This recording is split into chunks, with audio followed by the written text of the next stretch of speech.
सारे बच्चे कनेक्ट नहीं हो पाएंगे। अच्छा, इसमें पता है क्या होता है, जब बहुत सारे बच्चे अटेम्प्ट करते हैं कनेक्ट करने के लिए, मान लीजिए किसी का नेटवर्क डाउन हुआ तो वो रिप्लेस हो जाता है, दूसरा कनेक्ट हो जाता है। तो कई ऐसी समस्याएं होंगी, तो हम कल वाला टॉपिक एक बार फिर से पढ़ाना चाहते हैं। अगर आपकी ऑफलाइन क्लास चल रही होती तो आप में से कई बच्चों को बोर्ड पर बुला के ये टॉपिक कराते हैं, क्योंकि इस चैप्टर में केवल 8 डेरिवेशन है, और जब तक हम 100% ऐसे नहीं हो जाते जो मेरे बच्चों को समझ आ रहा है या समझ आ गया, तब तक हम आगे नहीं बढ़ते। अच्छा, आप लोगों ने नोटिस किया था कुछ बच्चों ने ये डाउट रखा था कि सर को एंगल बहुत अच्छे से क्लियर नहीं हो रहा है, तो उसके लिए भी हमने कुछ इंतजाम किया है। ठीक है, चलिए स्टार्ट करते हैं। बेटा फिर से अपने टॉपिक को एक बार रिवाइज करते हैं। हम लोगों ने क्रिस्टल लैटिस से स्टार्ट किया था सॉलिड के अंदर की एनालिसिस। बेटा वेट करिए, परेशान दूर सब कुछ कराएंगे, आप मेरी बात सुनिए बस अच्छे से। हमने आपसे बोला था क्रिस्टल लैटिस क्या होता है, किसी भी सॉलिड का कंप्लीट 3 डायमेंशनल स्ट्रक्चर उसकी क्रिस्टल लैटिस कहलाता है। यूनिट सेल क्या होता है, सबसे छोटा 3 डायमेंशनल पैटर्न। मीन्स टेक्निकली अगर हम अपनी केमिकल लैंग्वेज में बोले तो जैसे ये मार्कर है, सॉलिड है, तो ये यूनिट सेल से मिलकर बना है। किसी भी सॉलिड की जानकारी अगर आपको चाहिए तो वो थ्रू यूनिट सेल ही स्टार्ट होती है। तो यूनिट सेल ही टेक्निकली हमारे सॉलिड को फॉर्म करता है, तो हमें यूनिट सेल के बारे में सब कुछ पता होना चाहिए। तो इसी स्टेप में हम लोगों ने टाइप्स ऑफ यूनिट सेल देखी कि अलग अलग यूनिट सेल में क्या अलग अलग होता है, उनमें एटम्स की पोजीशन अलग अलग हो सकती है। तो इस बेसिस पर हम लोगों ने यूनिट सेल को 2 कैटेगरी में डिवाइड किया था, primitive and non primitive. Primitive वो जिनके कॉन्स्टिट्यूएंट पार्टिकल सभी कॉर्नर पर है, नॉन प्रिमिटिव वो जिनके कॉन्स्टिट्यूएंट पार्टिकल कॉर्नर पर तो है ही, लेकिन कॉर्नर के अलावा सम अदर साइज पर भी होते हैं। लाइक फेस सेंटर सारे कॉर्नर पर प्लस फेसेस के सेंटर में, बॉडी सेंटर सारे कॉर्नर पर प्लस बॉडी के सेंटर में, एंड सेंटर सारे कॉर्नर पर प्लस किसी भी 2 अपोजिट फेस के सेंटर में। ठीक, ये हमारी यूनिट सेल होते हैं। अच्छा, अभी भी हमें बहुत कुछ जानना है यूनिट सेल के बारे में। क्या जानना है, नियरेस्ट नाइबरिंग एटम की डिस्टेंस जाननी है, एटम हमसे कितनी दूरी पर है। आप हमसे किसी एटम की रेडियस पूछो तो हम कैसे बताएंगे, तो हमें छोटे छोटे रिलेशन चाहिए और हमें पैकिंग एफिशिएंसी चाहिए। कल के बच्चे पूछेंगे सर ये होता क्या है, तो जैसे अवेलेबल स्पेस है, उस अवेलेबल स्पेस में कितना स्पेस हमारे एटम ऑक्यूपाई कर रहे हैं। ऐसा तो है नहीं कि आपने एटम को रीअरेंज किया या क्यूबिक अरेंजमेंट बनाया तो 100% जो वॉल्यूम अवेलेबल है वो ऑक्यूपाई हो गया, खाली भी तो बचता है। तो हमें ये देखना है कि कितना ऑक्यूपाइड है, कितना वेकेंट है, जिससे कि हमें यूनिट सेल की बाकी जानकारी मिल सके। तो हम लोगों ने सबसे पहले बात करी थी सिंपल यूनिट सेल, बहुत मजे से देखा बेटा, और 100% एश्योर हो जाना तभी आप बोलना। एक बार हम छोटी छोटी बातें फिर से बता दें, जो आपका नया बैच हम स्टार्ट कर रहे हैं वो कल से करेंगे और शाम को 6 से 7 करेंगे। ठीक है, डाउट के लिए हम आपको 6 से 7 का टाइम आज दे रहे हैं, आप लोग आ सकते हो। बाकी किसी और बच्चे को डाउट है, आपको हम कल से दूसरा टाइम देना स्टार्ट कर देंगे, लेकिन डेली डाउट के लिए टाइम दे रहे हैं। कोचिंग सेंटर्स बंद है, कोचिंग क्लासेस बंद है, लेकिन हमारा आपका मिलना बंद नहीं है। सेफ होके पूरा जो कोरोना प्रोटोकॉल है आप उसे फॉलो करते हो, आप मेरे पास आ सकते हो। किसी भी बच्चे के डाउट को मेरे ख्याल से हमें बताने में 5 या 10 मिनट लगते हैं, और अगर 10 मिनट बच्चे को पर्सनल इंटरेक्शन मिल जाता है तो फिर उसमें कोई समस्या नहीं होती है। तो आप मोस्ट वेलकम है, और हम कमिटेड है इस चीज के लिए, क्योंकि हमें आपका रिदम मेंटेन करना है आगे की पढ़ाई के लिए। तो बेटा बात करते हैं सिंपल यूनिट सेल। एक बार फिर से देखो, सब लोग जानते हो सिंपल यूनिट सेल क्या होती है। ऐसी यूनिट सेल है जिनके कॉन्स्टिट्यूएंट पार्टिकल्स केवल और केवल कॉर्नर पर पाए जाते हैं। ऐसी यूनिट सेल है हमारी सिंपल यूनिट सेल्स कहलाती है, जहां कॉन्स्टिट्यूएंट पार्टिकल्स हमारे सारे कॉर्नर पर मिलेंगे। और इतना तो आप सब लोग जानते हो, हमारे पास 8 कॉर्नर होते हैं और हर कॉर्नर पर एटम मिलेंगे। हमने आपसे कल भी बोला था, फिर आपसे कह रहे हैं, ये जो स्ट्रक्चर हम लोग बनाते हैं समझाने के लिए बनाते हैं, जिससे बच्चों को चीजें दिखा सकें। एक्चुअल में एटम के बीच में इतना स्पेस नहीं होता जितना दिखाया जा रहा है। एक्चुअल स्ट्रक्चर अगर हम फ्रंट साइड का दिखाना चाहें, क्योंकि ये डायग्राम तो 3 डायमेंशनल है, अगर हम फ्रंट साइड का एक्चुअल स्ट्रक्चर आपको दिखाना चाहें तो ये सिचुएशन होती है, ये सिचुएशन। ठीक, अब हमें क्या करना है, हमें नियरेस्ट एटम जो हमसे टचिंग एटम है उसकी डिस्टेंस निकालनी है और उसकी रेडियस निकालनी है। ठीक, अब मान लीजिए ये रहा हमारे, मान लीजिए यहाँ पर हम खड़े हैं, ठीक है, हमने माना कि हमारी डायमेंशन ए है, whatever be the unit dimension हमारी ए है।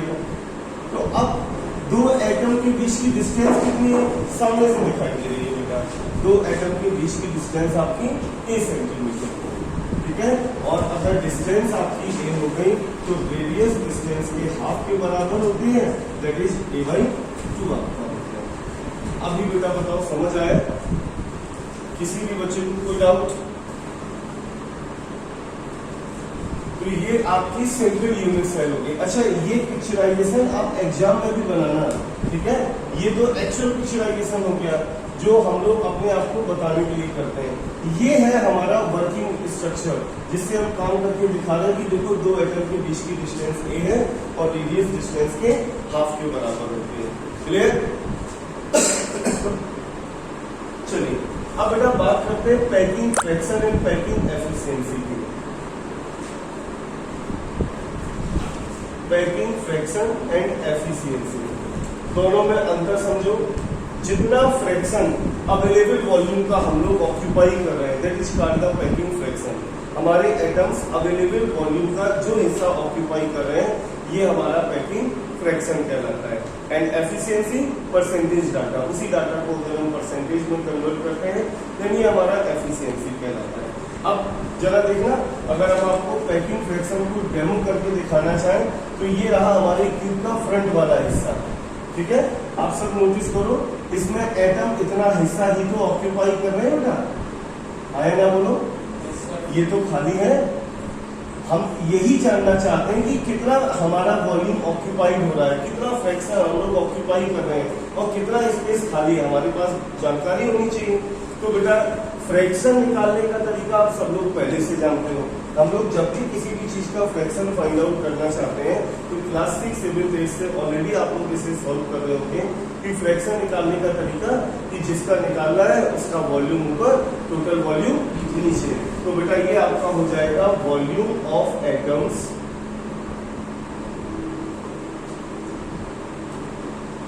अपॉन वॉल्यूम ऑफ क्यूब, ये हमारे पास है, ठीक। अच्छा, अब volume of atoms, simple unit cell कितने एटम से मिलकर बनी होती है? 1 एटम से। कहने के लिए 8 क्वार्टर एटम है लेकिन 8 हमारे कंप्लीट तो होते नहीं है, हमें तो 1/8 मिलता है केवल। तो 8 into 1/8 मतलब सिंपल यूनिट सेल में हमारे पास 1 एटम पर यूनिट सेल है और एक एटम का वॉल्यूम 4/3 पाई आती है। वॉल्यूम ऑफ क्यूब आपका ए क्यूब हो गया। अच्छा, कल भी हमने आपसे कहा था, फिर आपसे कह रहे हैं, एक ही न्यूमेरिकल में एक ही पर्टिकुलर पैरामीटर के लिए आप अलग अलग यूनिट यूज नहीं कर सकते हो। आप जब इस रेशियो को देखेंगे तो यहाँ पर हमने डिस्टेंस को रेडियस में निकाला है और यहाँ पर डिस्टेंस को हमने एज लेंथ से निकाला है। ये तो अलग अलग पैरामीटर हो गए, दोनों को सेम करना पड़ेगा। और हम लोगों ने जस्ट अभी रिलेशन निकाला है, आर बराबर क्या होता है, a/2 for simple unit cell. तो आप लिख सकते हैं यहाँ पर, we know that for simple unit cell r बराबर a/2, तो a बराबर बेटा 2r क्यों हो गया। तो ये वैल्यू हम यहाँ पर पुट किए गए, 4/3 pi r³ upon twice r का whole cube, 4/3 22/7 r³ upon 8 r³। इससे ये कैंसिल हो गया तो 4 into 22 डिवाइडेड बाई 21 into 8, तो ये आपका आ जाएगा 88 डिवाइडेड बाई 21 डिवाइडेड बाई 8, आपका 0.5238 आ गया। And that is the packing fraction.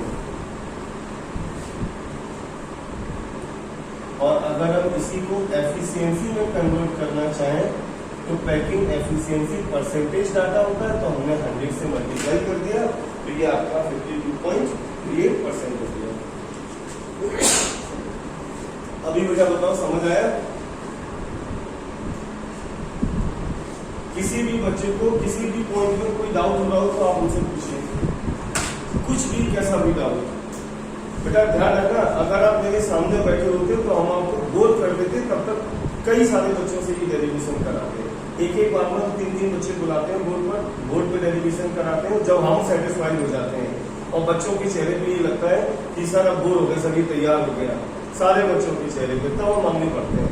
केवल आज डेरिवेशन है, हमें इतने अच्छे से तैयार कराने हैं आपके कि मतलब ऑन द फिंगर टिप्स आप बता दें, तो आप अपने घर पे से 2-3 बार लगाएंगे, जिससे ये 100% आप क्लियर कर सकें। अभी बेटा बताओ, किसी को कोई डाउट? अच्छा, ये फार्मूला आपको याद होना चाहिए। सिंपल यूनिट सेल में डिस्टेंस हमारी एच लेंथ के बराबर होते हैं और रेडियस a/2 के बराबर होती है। अच्छा, पैकिंग फ्रैक्शन में तो कुछ नया है नहीं, तो कोई समस्या नहीं। आगे बढ़े। आप लोगों ने ये डेरिवेशन लगा के देखा था?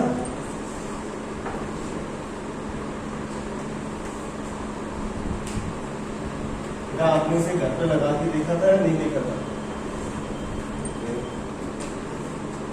चलिए अब बेटा बात करते हैं फेस सेंटर यूनिट सेल। हम बेटा फिर से वही जानना चाहते हैं। क्या जानना चाहते हैं? हम ये जानना चाहते हैं कि इसके नियरेस्ट नाइबरिंग एटम की डिस्टेंस क्या है और रेडियस क्या है। ठीक है, तो हम इसका फिर से एक डायग्राम बना के दिखाते हैं। डायग्राम में थोड़ा सा फ्लेक्सिबल आप लोग इसलिए रहना क्योंकि 3 डायमेंशनल स्ट्रक्चर होते हैं, तो बहुत अच्छे तो हम लोग नहीं बना पाते, और आप अगर जरा सा इमेजिन करोगे तो आपको क्लियर बहुत अच्छे से हो जाएगा। तो हमने एटम्स फेस सेंटर में कहां पर होते हैं? सारे कॉर्नर पर प्लस सारे फेसेस के सेंटर पर।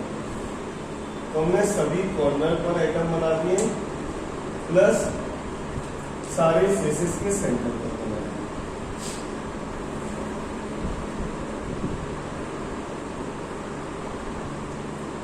अच्छा, ये डायग्राम देख के चीजें बहुत ज्यादा क्लियर नहीं होती है।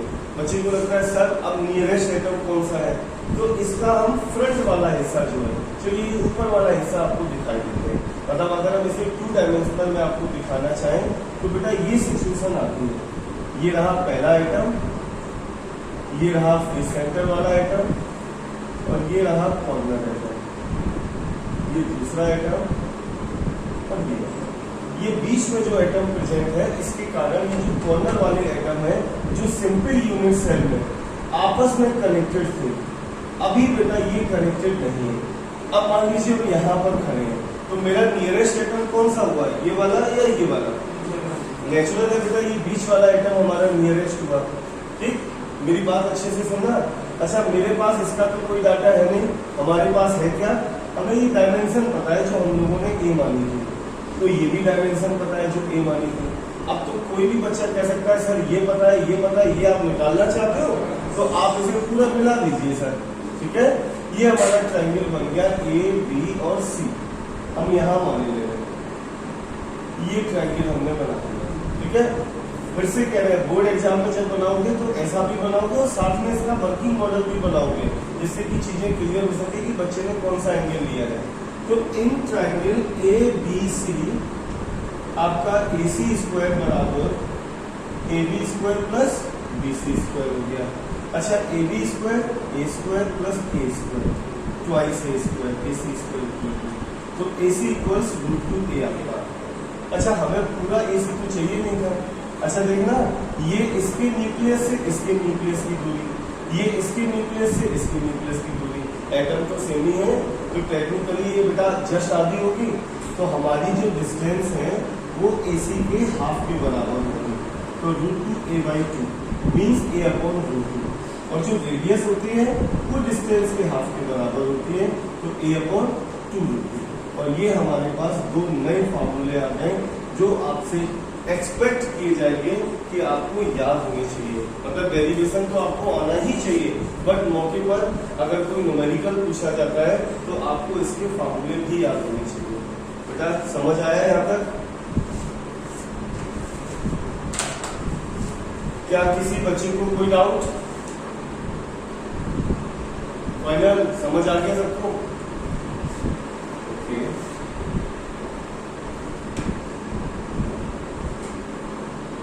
अब बेटा बात करते हैं पैकिंग फ्रैक्शन की।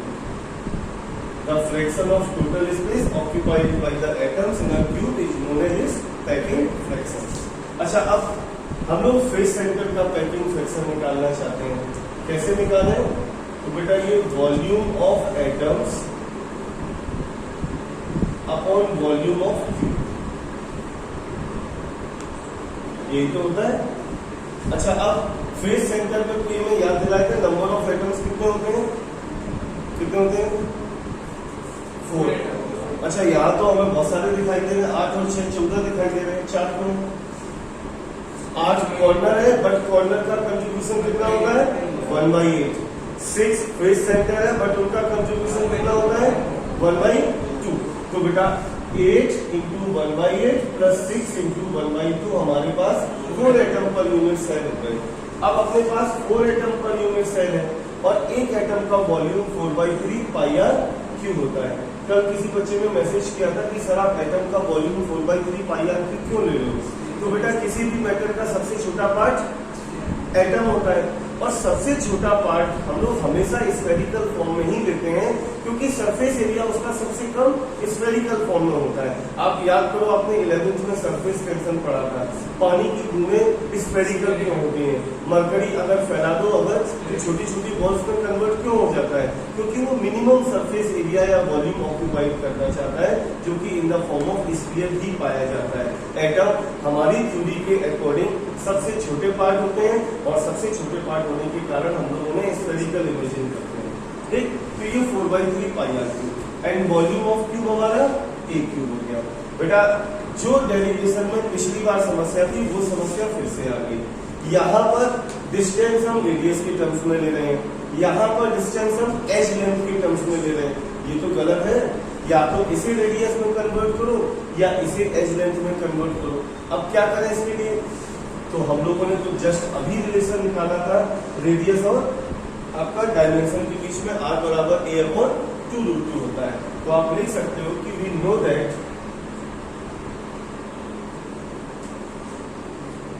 For face centred unit cell r बराबर a अपॉन 2√2। फेस सेंटर में r बराबर हमारा 2√2 होता है, तो a अपॉन 2√2, तो a बराबर आपका 2√2 r हो जाएगा। ये वैल्यू हम यहाँ पर पुट किए दे रहे हैं। तो बेटा ये आपका हो गया 16/3 22/7 r क्यूब और एक ही जगह पर हमने 2√2 r का होल क्यूब कर दिया। ठीक है, जरा हेल्प करना हमारी। 16 into 22 into r cube upon 21। बेटा 2 का होल क्यूब कितना हो जाएगा? 8 और √2 का होल क्यूब, √2 का होल क्यूब 2√2। ठीक है, और r क्यूब तो बेटा हो ही गया। ठीक है, जब हम इसे सॉल्व करेंगे तो ये जो 21 है ये नीचे आ जाएगा, ऐसा लिख सकते हैं इसे। r क्यूब से r क्यूब कैंसिल हो गया, इसे बेटा हम सॉल्व किए देंगे। तो 16 into 22 divided by 21 divided by 16 divided by 1.414 equals हमारा आ गया 0.7408। ये हमारा आ गया पैकिंग फ्रैक्शन।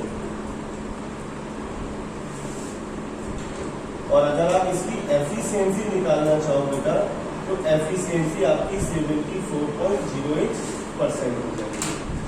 अभी बेटा बताओ, किसी बच्चे को समस्या हुई इसमें? कहीं पर किसी भी चीज में कोई डाउट, आप अपनी बात हम तक पहुंचाइए, बाकी हमारी समस्या। फाइनल सबको समझ आ गया? बेटा ध्यान रखना, आप लोग घर पर बैठ के पढ़ रहे हो, आपकी जिम्मेदारी ऑटोमेटिक बढ़ गई, जबकि आप लोगों से बचपन की उम्मीद करी जाती है। अगर कोई बच्चा थोड़ी बहुत लापरवाही कर रहा है तो वो ठीक है, मतलब ये कोई समस्या नहीं होती है। टीचर और गार्जियन का काम ही इतना होता है बेटा नहीं इसे दोबारा कर लो, बच्चा फिर कर लेता है।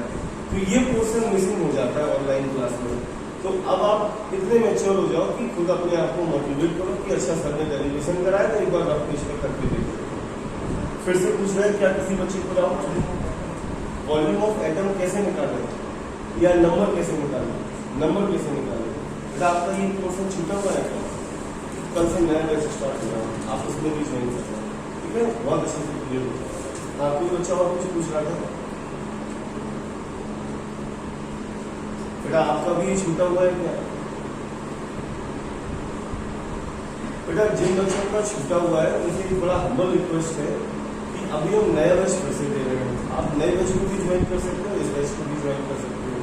मतलब कंप्रोमाइज करने की जरूरत नहीं है चीज़ों पर, बस थोड़ा एक्स्ट्रा मेहनत करनी पड़ेगी। आपने 10 दिन मक्कारी करी तो आप 10 दिन 2 टाइम पर ज्वाइन करो, नए बैच को भी ज्वाइन करना, इस बैच को भी ज्वाइन करना। क्योंकि अगर आपने स्टार्टिंग से नहीं पढ़ा तो बेटा हम दोबारा भी बताएंगे, तीसरी बार भी बताएंगे, कंफ्यूजन फिर से रहेगा। ये फिजिकल केमिस्ट्री का सबसे टफ चैप्टर है, फिजिकल केमिस्ट्री का सबसे टफ चैप्टर है, ये ध्यान रखना इस चीज। अभी भी कोई बच्चा कुछ कह रहा है? बेटा शाम को 6 से 7 चलिए आगे बढ़ते हैं। कल से होगा बेटा, आज नहीं है।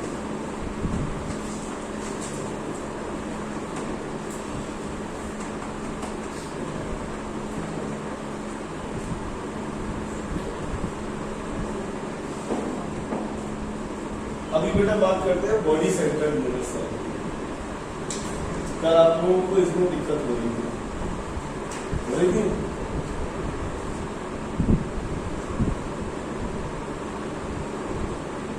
बॉडी सेंटर यूनिट सेलें हमारी वो यूनिट सेलें होती हैं जिनके कॉन्स्टिट्यूएंट पार्टिकल्स सभी कॉर्नर पर होते हैं और कॉर्नर के अलावा बॉडी के सेंटर पर होते हैं। तो पहले एटम्स हम सभी कॉर्नर पर बना ले रहे हैं।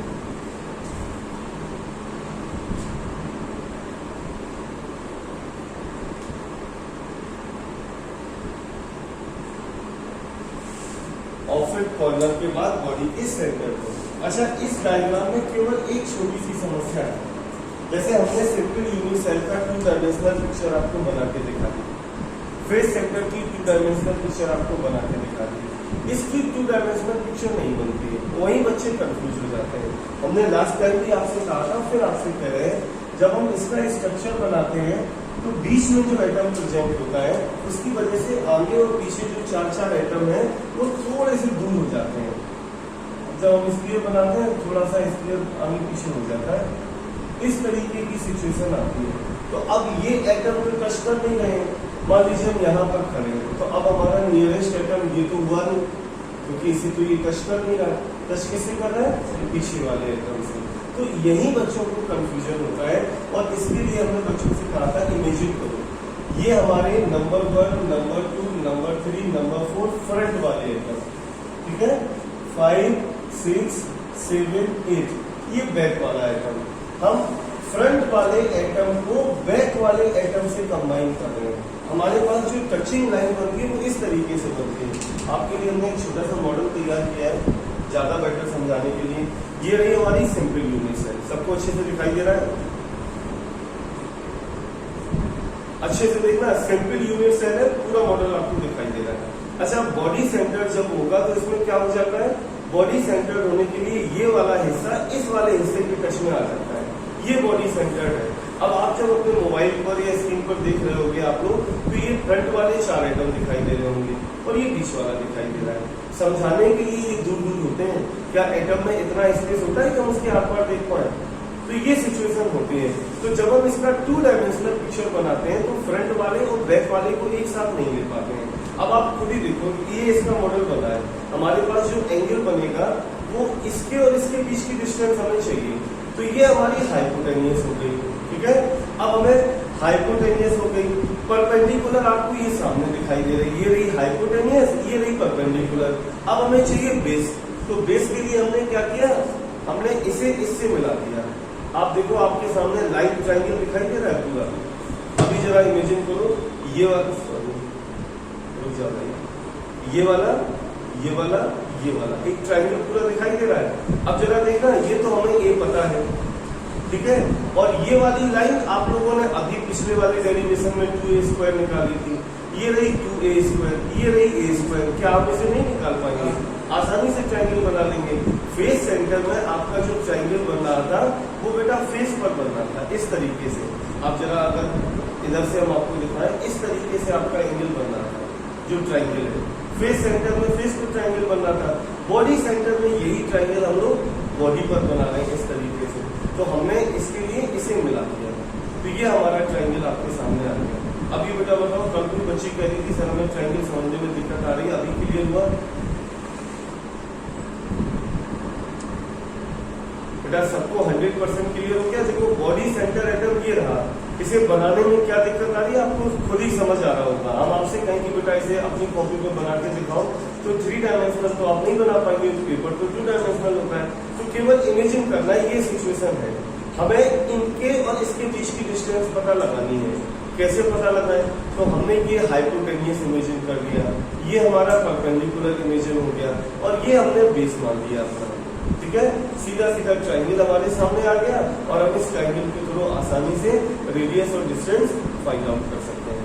फिर से बताओ बेटा, एंगल क्लियर हो गया सारे बच्चों को? कौन सा ट्राइंगल हम लेके चल रहे हैं? ओके, अगर समझ आ गया तो मेरा ये बनाना सफल हो गया है। तो ये रहा ए बी सी, इसे हम ऑलरेडी नाम दे चुके थे, इसलिए हम इसे डिस्टर्ब नहीं कर रहे हैं। हमने ये नाम दे दिया डी, ये हमारी नई लाइन है ए बी, ये हमारा परपेंडिकुलर है, और बेस के लिए हम वही वाली लाइन ड्रॉ कर रहे हैं जो अभी पिछले वाले में आपने ड्रॉ करी थी। तो आपका ट्रायंगल बन गया ए सी डी, ये ट्रायंगल। तो ए सी डी में बेटा राइट एंगल ट्रायंगल है, पाइथागोरस थ्योरम आप अप्लाई कर सकते हो, AD स्क्वायर बराबर AC square plus DC square. AC square अभी आपने पिछले वाले में निकाला था twice A square, DC square आपका A स्क्वायर, तो ये थ्राइस A स्क्वायर आपका हो गया। तो AD इक्वल टू √3A, ये हमारी पूरी डिस्टेंस आ गई। क्या ये डिस्टेंस हमें चाहिए थी? हमें तो इसका आधा चाहिए था ना, तो डिस्टेंस AD के हाफ के बराबर, मतलब √3A/2, और रेडियस डिस्टेंस के हाफ के बराबर √3A/4। क्लियर? समझ आया? अभी बेटा बताओ, क्या किसी बच्चे को इसमें जरा सा भी डाउट? फिर से क्लियर करना, फिर से डाउट कहोगे और फिर से कोई नया तरीका निकालेंगे आपको समझाने के लिए। समझ आ गया सबको? मेरे ख्याल से जो ट्रायंगल क्या कहना बेटा,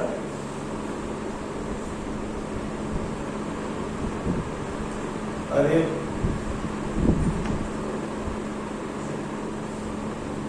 आप कनेक्ट रहे थे पूरे बीच में, अभी आप डिस्टर्ब हो गया। तो बाबूजी हम 3 डायमेंशनल को 2 डायमेंशन पर कैसे बना पाएंगे? जब नहीं बना पा रहे तभी तो मेहनत करके मॉडल तैयार किया आपके लिए। आप हमसे कह रहे हो सर इसे 2 डायमेंशन पर बना दें, कैसे पॉसिबल है? हम आपको डिमॉन्स्ट्रेट करके दिखा सकते हैं इसे 2 डायमेंशन पर कैसे बना देंगे, सोच के बताओ जरा। ठीक है, हम बेटा ये नहीं बन सकता है ना, ये प्रॉपर नहीं बन रहा है, इसीलिए तो हम एक मॉडल लेके आपको समझा रहे हैं। हम आपसे कह रहे हैं कि बेटा जरा इसे 2 डायमेंशन पर शो करके दिखाओ। ये वाला एटम तो पीछे है, तो हम इसे बहुत अच्छे से पिक्चराइजेशन कर ही नहीं सकते हैं। हम चाह रहे हैं कि हम ये लाइन आपको बना के दिखाएं, तो ये 2 डायमेंशन पर बनाना पॉसिबल है, इसीलिए आपको दिखा रहे हैं कि ये हमारा हाइपोटेनियस है, ये हमारा परपेंडिकुलर है, बेस मिसिंग है, तो हम ये वाली लाइन मिला दे रहे, तो ये ट्रायंगल हमारा बनता है।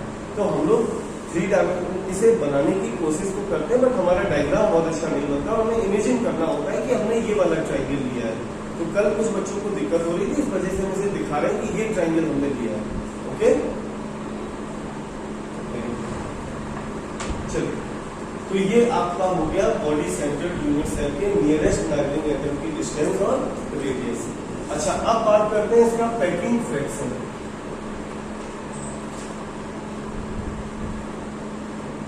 बेटा पैकिंग फ्रैक्शन निकालने का तरीका तो बिल्कुल बेटा सेम है जो पहले था। क्या है तरीका? Volume of atoms divided by volume of three. अब बेटा बॉडी सेंटर में नंबर ऑफ एटम्स कितने होते हैं? हमारे पास 8 कॉर्नर एटम है, और कॉर्नर का कंट्रीब्यूशन 1/8 तो 1, और 1 बॉडी सेंटर में जो 100% हमारा है, तो टोटल मिला के एटम 2, और एक एटम का volume 4/3 πr³ divided by volume of cube, जो कि a क्यूब के बराबर है। बेटा तीसरी बार फिर से वही समस्या हमारे सामने आई, जो पहले डेरिवेशन में थी वही दूसरे में थी, वही फिर से आ गई। यहाँ पर distance in terms of radius है, और यहाँ पर distance in term of edge length है। ये गलत है, हमें एक यूनिट चाहिए होगी कोई सी, तो या तो आप a को r में कन्वर्ट करिए या फिर r को a में, और हम आसानी से कर सकते हैं क्योंकि जस्ट अभी हमने ड्राइव किया है r बराबर √3a/4। तो बेटा हम क्या कर रहे हैं, हम लिख सकते हैं कि we know that for body centred lattice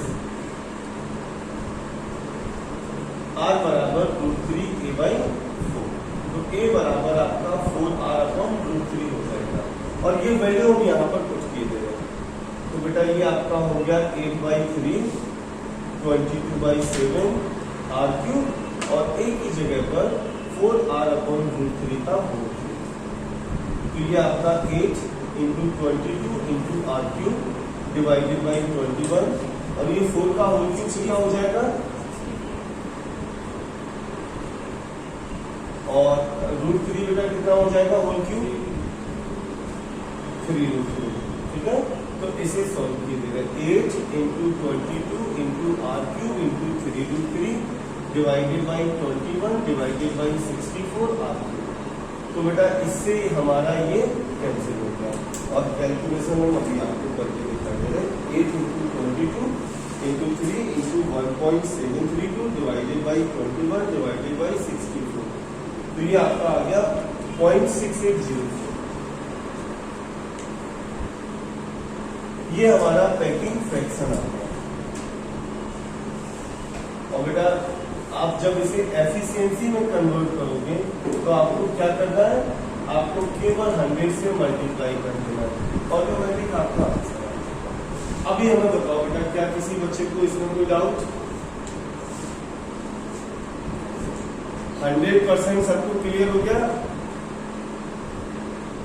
okay, हम लगातार अपनी बात रिपीट कर रहे हैं। आपको जहां समस्या हो बस मेरे पास तक वो समस्या आनी चाहिए, अगर नहीं आ रही है फिर दिक्कत है। और क्लास अनयूजुअली आप गैप नहीं करेंगे, मतलब रेगुलरली मेंटेन करना, बाकी सारी चीजें खुद ब खुद मेंटेन हो जाती है। थोड़ी सी इंटेंसिटी होनी चाहिए कि हमें सब कुछ तैयार होना चाहिए। अभी कोई डाउट नहीं, आगे बढ़े। उम्मीद करें कि सारे डेरिवेशन आपको तैयार हो गए। चलिए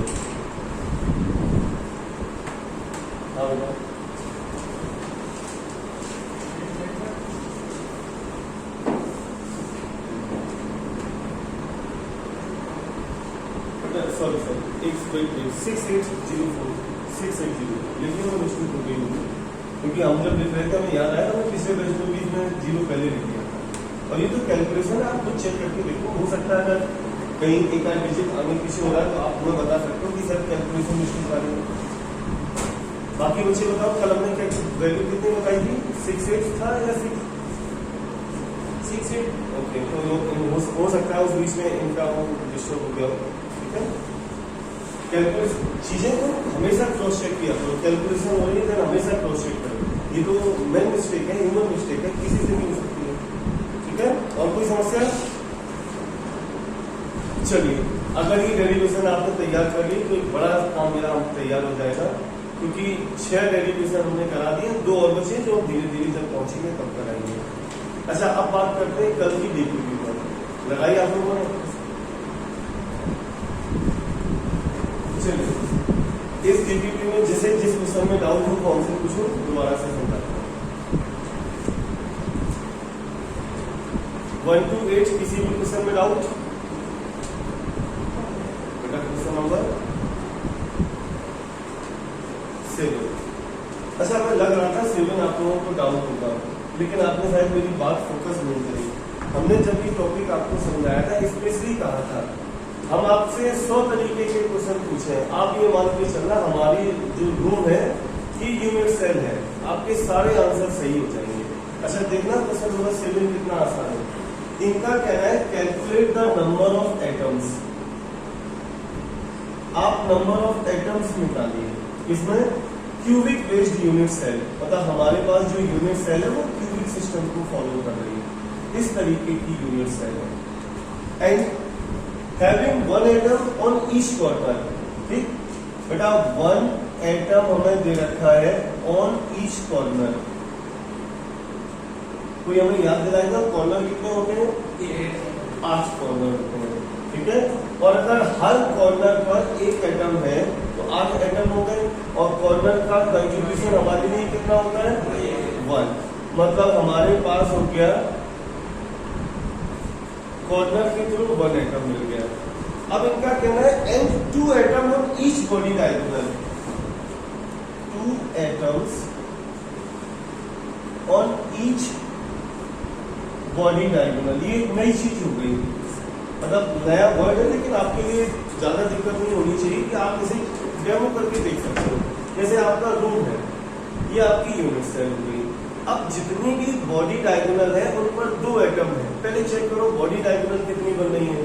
तो इस कॉर्नर को उस कॉर्नर से मिलाओ, जस्ट कॉम्प्लीमेंट्री वाले से, ऊपर वाले को नीचे वाले से 1 डायगोनल, फिर उस वाले को इधर वाले से 2 डायगोनल, फिर इस वाले को इधर वाले से 3 डायगोनल, फिर इस वाले को इस वाले से 4 डायगोनल।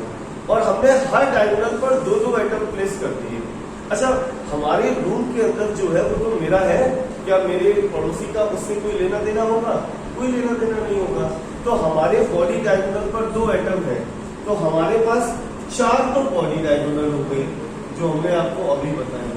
बेटा बॉडी डायगोनल की काउंटिंग में तो कोई समस्या नहीं, ऊपर वाले 4 कॉर्नर को नीचे वाले 4 कॉर्नर से मिलाना है, और इस तरीके से मिलाना है कि जस्ट कॉम्प्लीमेंट्री वाला पकड़ो। बेटा इमेजिन किया करिए आप लोग, जस्ट कॉम्प्लीमेंट्री पकड़ो। इस कॉर्नर को सामने वाले नीचे वाले से, इस कॉर्नर को इस नीचे वाले से 2, इस कॉर्नर को इस नीचे वाले से 3, इस कॉर्नर को इस नीचे वाले से 4 डायगोनल हो गई। हर डायगोनल पर 2 एटम है, तो बेटा ये एटम तो 100% हमारे हो गए, तो ये 8 एटम हो गए। तो टोटल नंबर ऑफ एटम्स कितने आ गए?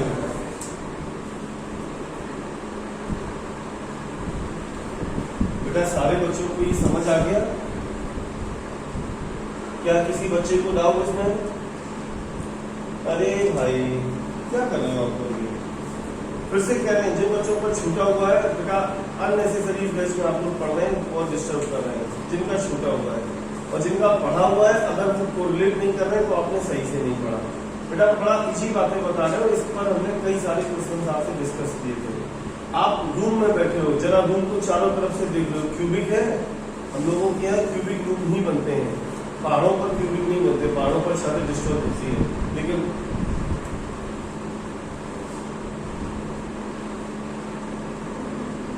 अरे बाबूजी तुम डायग्राम के, अरे सुनो भाई, अननेसेसरी डायग्राम के पीछे पड़ो जब आप इमेजिन कर सकते हो। अच्छा 3 डायमेंशनल को आप 2 डायमेंशन पर क्यों बनाना चाहते हो? क्या आप यहाँ पर डायग्राम कंपटीशन कर रहे हो क्या? अगर हमारा काम इमेजिन करने से चल रहा है तो हम क्यों ऐसा बनाने की कोशिश करें? मतलब हम लोग कोई आर्ट के स्टूडेंट तो है नहीं, इमेजिन कर सकते हैं। आप रूम में बैठे हो, 4 कॉर्नर आपको छत पे नहीं दिखाई दे रहे हैं, हाँ या ना बोलो बेटा? अच्छा 4 नीचे जमीन पर भी दिख रहे होंगे। हम बस बच्चों जैसी बात कर रहे हैं कि इस कॉर्नर को उससे कनेक्ट करो, that is the body diagonal. इस कॉर्नर को इससे कनेक्ट करो, इस कॉर्नर को इससे कनेक्ट करो, इस कॉर्नर को इससे कनेक्ट करो, 4 डायगोनल हो गए। आप उसे ड्रॉ करने के लिए कह रहे हो, कोशिश तो कर सकते हैं, लेकिन बहुत अच्छा तो नहीं बनेगा बेटा। लेकिन आप गलत कह रहे हो उनसे, आपको ऐसा कहना भी नहीं चाहिए था।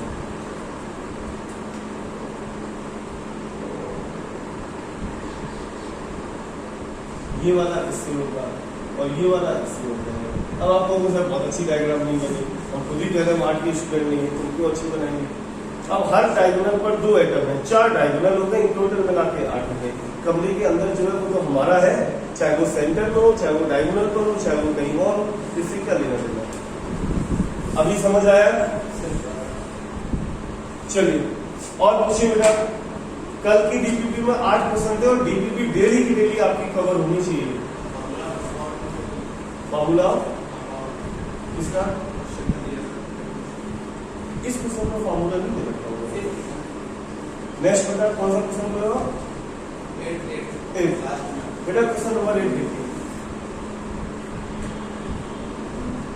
बोर्ड एग्जाम की गारंटी ले रहे हैं बेटा, अगर आपको मेरी डीपीपी सारी सॉल्व कर दी, जो हम टॉपिक वाइज दे रहे हैं। पहली चीज तो मान के चलना, टॉपिक वाइज डीपीपी मिल रही है, जो पढ़ा रहे हैं उसके क्वेश्चंस की प्रैक्टिस करा रहे हैं। अगर आपने कर लिया तो बोर्ड एग्जाम का पेपर हम आपको मिलवा देंगे। देखो बेटा एक क्वेश्चन इसी से आया है, बस लापरवाही मत करना। क्वेश्चन नंबर 8 देखो। एक compound is made up of 2 element A and B. बेटा ऐसे क्वेश्चंस में केवल क्या करना होता है? सरेंडर कर देना होता है। जो ये कह रहे हैं इनकी बात सुनते जाइए बस, कि कोई सॉलिड है जो 2 लोगों से मिलकर बना है, ए और बी से। In a cubic arrangement atom A are present on the corner. A atom हमारे कॉर्नर पर है, लेकिन केवल कॉर्नर पर नहीं है, as well as face centre, और ये फेस सेंटर पर भी है। बेटा कोई हमें जरा याद दिलाएगा कि हमारे पास कॉर्नर कितने होते हैं? 8। और कॉर्नर पर हमारी हिस्सेदारी 1/8। फेस हमारे पास कितने होते हैं और फेस पर हमारी हिस्सेदारी, तो टोटल मिला के कितने हो गए 4। And B atoms are present on the edges centre. B atom कहां पर है? एजिस सेंटर पर। एजिस सेंटर कौन से होते हैं? ये रहे 1 2 3 4 5 6 7 8 9 10 11 12। एजिस सेंटर हमारे पास 12 है। आप अपने रूम में एज अच्छे से देखो, एजिस पर हमारी कंट्रीब्यूशन कितना होता है? हमारा रूम, पड़ोसी का रूम, एक ऊपर किसी और का, उसके बगल में किसी और का, और ये एज उन चारों में से कॉमन है, मतलब हमारा कंट्रीब्यूशन 1/4। तो 12 इंटू 1/4 आपका हो गया 3। अच्छा, एस सेंटर के अलावा बॉडी सेंटर पर भी है, प्लस बॉडी सेंटर, तो बॉडी सेंटर पर बेटा 1 हो गए, तो ये भी 4 हो गया। तो ए और बी का रेशियो 4:4 आया। बेटा रेशियो हमेशा सिंपलेस्ट लेना होता है, तो 1:1, और बेटा जब 1:1 हो गया तो फार्मूला हमारा क्या आ गया? ए। चलिए और पूछिए बेटा, इस पूरी सीट में किसी भी बच्चे को किसी भी क्वेश्चन में डाउट?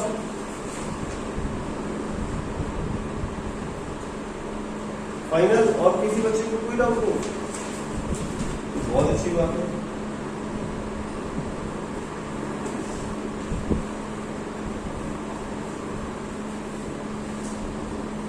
चलिए बहुत ज्यादा करती नहीं, बस ध्यान रखना अभी हम चेक नहीं कर पा रहे कि आपने इसे किया कि नहीं किया, तो आपको खुद चेक करना है, क्योंकि ना तो टीचर आपको देख पा रहा है, ना हो सकता है गार्जियन भी नहीं हो सकता है ना देख पा रहे हो। तो ये जो क्वेश्चन मिसिंग है इसकी भरपाई आपको खुद ही करनी है, खुद ही जज बन जाना है कि हमने आज का काम सही किया है नहीं किया। मिनिमम क्वेश्चन दे रहे हैं, इतना अगर नहीं करोगे तो 12th में एग्जिस्ट नहीं कर पाओगे। चलिए बेटा एक क्वेश्चन लिखिए सब। Aluminium crystallizes in aluminum crystallizes in face centered unit cell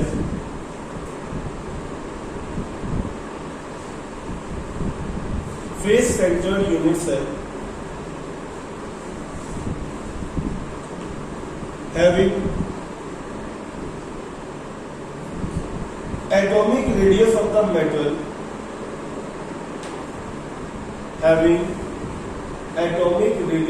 the metal is 125 picometer. 125 picometer.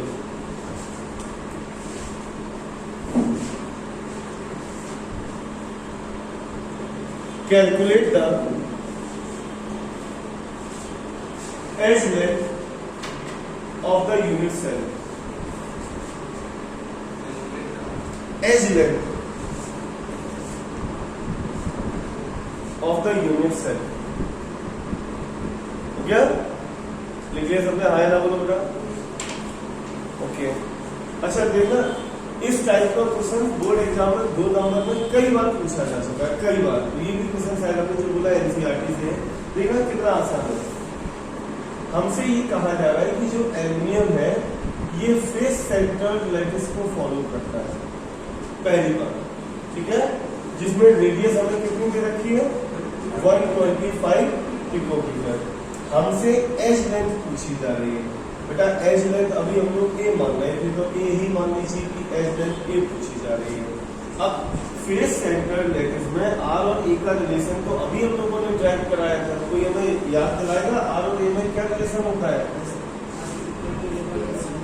For face centred lattice A equals R equal to A upon 2√2 होता है, तो बेटा A बराबर 2√2 R हो गया, तो 2 इंटू 1.414 और R हमारा 125 पिकोमीटर दे रखा है। चाहते तो इसे मीटर में कन्वर्ट कर सकते थे, लेकिन कोई जरूरत ही नहीं है। हमने इन्होंने ये पिकोमीटर में दिया, हम ये भी पिकोमीटर में दे रहे हैं, तो अननेसेसरी चेंज करने की कोई जरूरत भी नहीं है। तो ये आपका 353.5 आ गया। अभी बेटा बताओ किसी भी बच्चे को इसमें डाउट?